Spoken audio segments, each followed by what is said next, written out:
Hey everybody, welcome back to the channel. Hope you guys are having a wonderful day.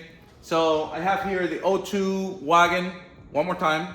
I want to use this video today to talk about some things that you can keep an eye on just before you get some catastrophic failure on your engine. So in this case, right, in the O2 wagon, we have an engine here that's been in the car for 225,000 miles, somewhere there. So this car right here, right, this engine is an EJ205, right? When I bought the car, the engine had head gasket failure, which I fixed, but the short block, it's in its original configuration. So it has the original crankshaft, rods and pistons. So nothing has been done there. That portion of the engine still has 225,000 miles. The cylinder heads are also the factory ones from original to the car. So what I did was just fix the head gasket failure. Took the block and the heads to the machine shop. So they resurfaced it, and then I put the engine back together, and it's been running fine.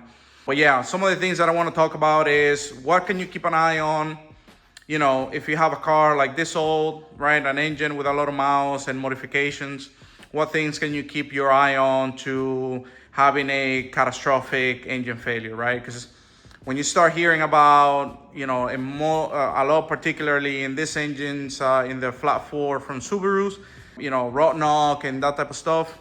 Sometimes when you have rot knock in your engine, that is, very late for you to save some of the parts, right? Like rot knock, that means you have bearing failure somewhere, or in the crankshaft, or or actually in the rods, right? That's what they call rot knock. When you have that, probably your crank, your block, or your halves, they can be safe at that point. But there are things that you can do, or you can check preventatively, so you don't get to that point, and you can decide to redo the whole engine at that point, and then you can reuse components. Let's go and start with number one. The number one thing that you can start checking on your engine. All right. So number one thing to keep your eye on.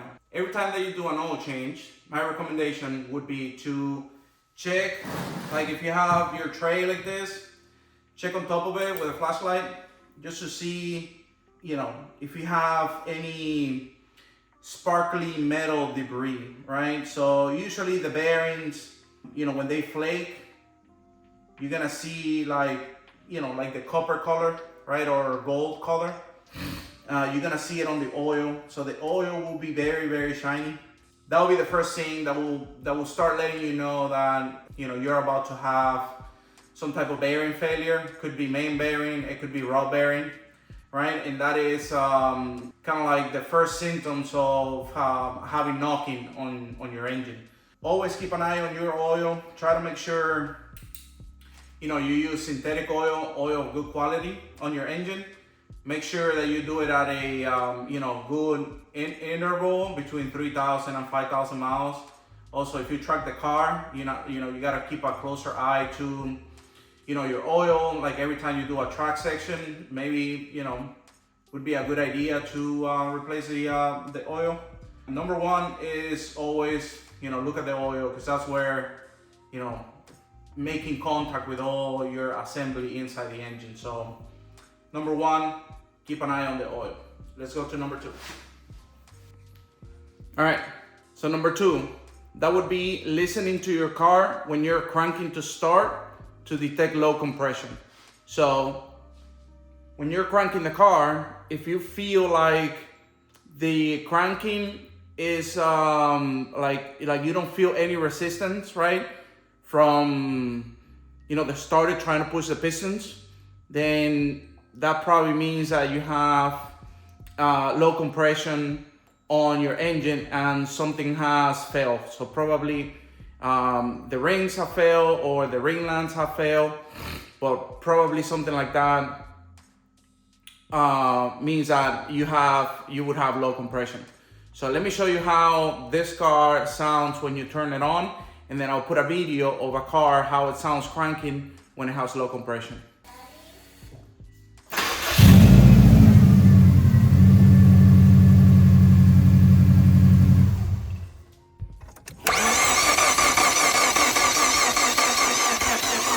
All right, hopefully you notice the difference between both of the videos. Yeah, that one, the last one is like, you know, how it sounds when an engine has low compression.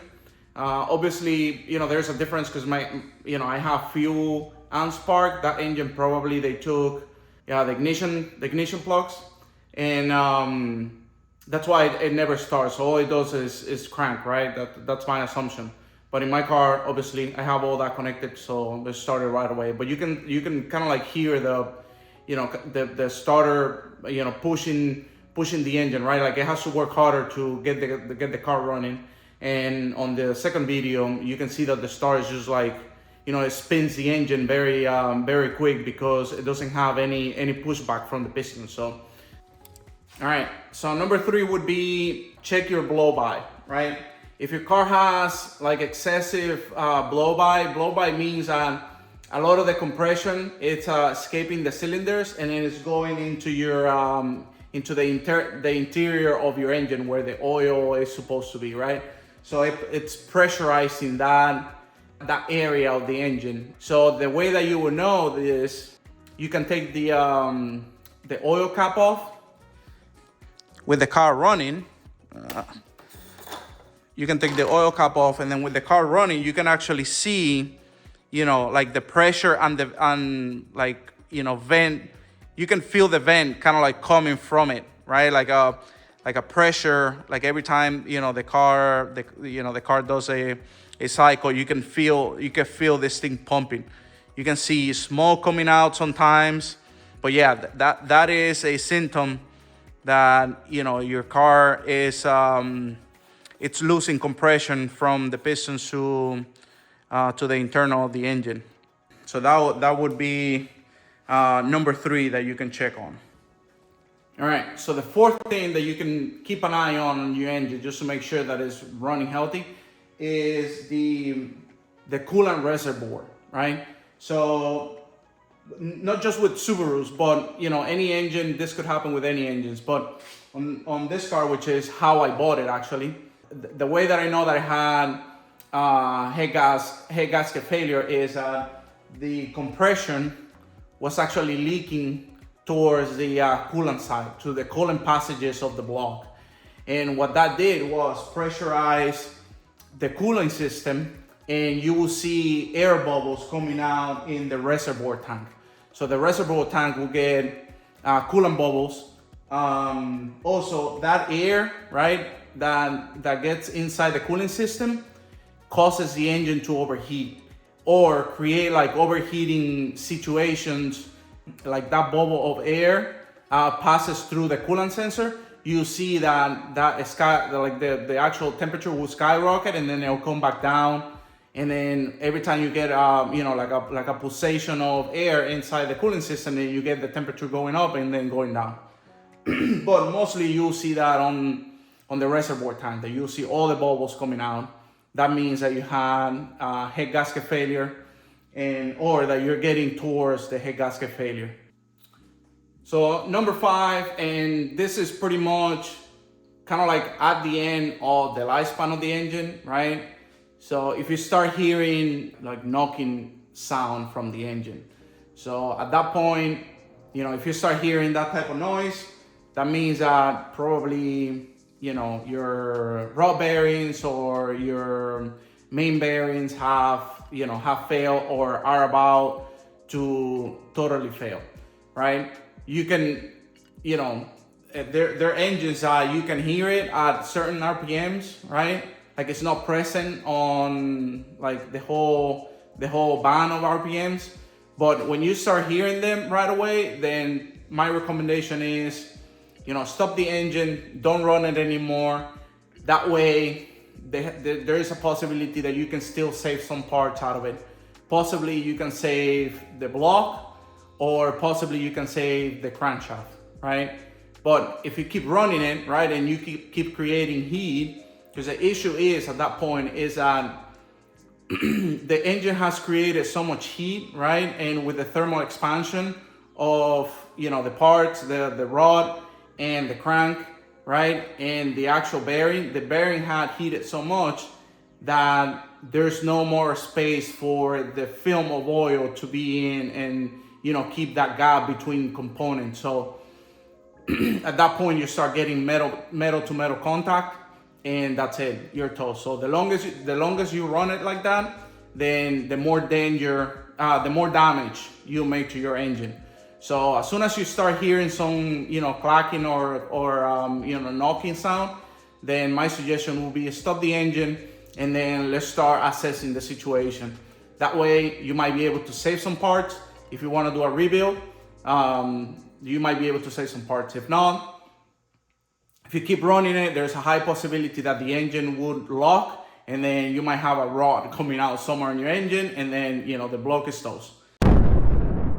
So that is number 5. Yeah, you know, the way that I'm developing this channel is for, you know, those people that want to be more involved with their own car, be more involved with their own maintenance, and be more involved with driving their cars and enjoying their cars. So hopefully this video can help you keep a close eye on your engine to make sure that it's running healthy and that it lasts you for a very, very long time. If not, then hopefully you find in this channel and other channels as well, you know, some good recommendations and how to guides of, you know, how to repair your videos. And then you grab that courage and, you know, take matters into your own hands and then disassemble your engine and then work on your own car. So that is the whole goal of this channel, right? Empowering you guys to do that type of stuff, because that is a passion of mine, working on cars.